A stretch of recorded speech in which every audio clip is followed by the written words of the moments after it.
High viewers, ఎప్పటి నుంచో ఎంతోమంది ఎదురు చూస్తున్నటువంటి రోజు వచ్చేసింది.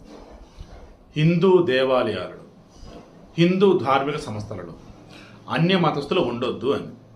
వాళ్ళు ఉన్న కాడి నుంచి కూడా మత మార్పులు గురి చేద్దాం, మా మతం వేరు ఇది వేరు అన్నట్టు లైక్ ఇవేలో ఉంటారు అన్నమాట. చాలామంది అలాగే ఉంటారు.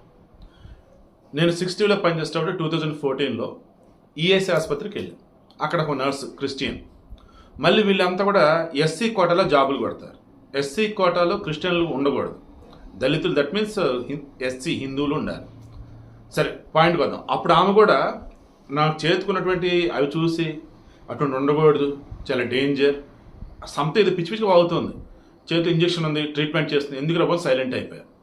సో అలా చాలా చోట్ల తయారయ్యారు. ఇంకొంతమంది ఉంటారు, వాళ్ళ మతం ఏదైనా కానీ ద బెస్ట్ వేలో ట్రీట్మెంట్ ఇస్తారనమాట.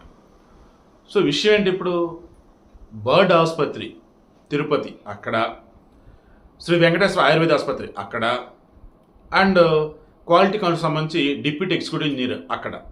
ఇది చెక్ చేసుకున్నప్పుడు ఫార్మసీలో నర్సుగా అండ్ డాక్టర్గా అండ్ క్వాలిటీ కంట్రోల్ వచ్చేసి ఎగ్జిక్యూటివ్ ఇంజనీర్గా ఉన్నాడు డిప్యూటీ. ఈ నలుగురు అన్య మతస్థులని తొలగించడం జరిగింది.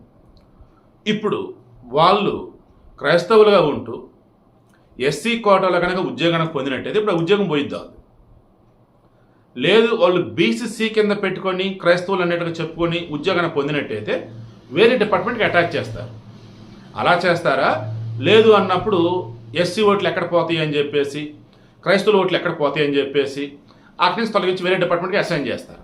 రీసెంట్ టైమ్స్ కూడా చెప్పింది అదే గవర్నమెంట్. ఏమనంటే హిందూ ధార్మిక సంస్థలలో ఉన్నటువంటి అన్ని మతస్థులని అక్కడి నుంచి తొలగించి వేరే డిపార్ట్మెంట్కి అటాచ్ చేస్తాం తప్ప ఉద్యోగం తీయమన్నారు.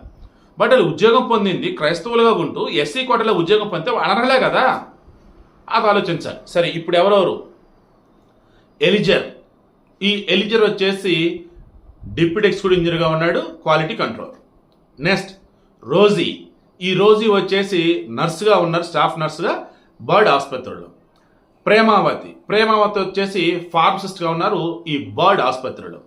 నెక్స్ట్ డాక్టర్ అశుంత, ఈమె వచ్చేసి శ్రీ వెంకటేశ్వర ఆయుర్వేదిక్ వైద్య కళాశాల ఉంది చూసారా, ఆసుపత్రి ఉంది కదా, శ్రీ వెంకటేశ్వర ఆయుర్వేదిక్ ఆసుపత్రిలో. ఈమె కూడా ఫార్మసీ డిపార్ట్మెంట్లోనే ఉన్నారు. సో ఈ నలుగురిని కూడా తక్షణమే తొలగించారు. మరలా అడుగుతున్నా, వాళ్ళు క్రైస్తవులైనప్పుడు అది చెప్పి జాబ్ పొందారా? దట్ మీన్స్ బీసీసీ కింద.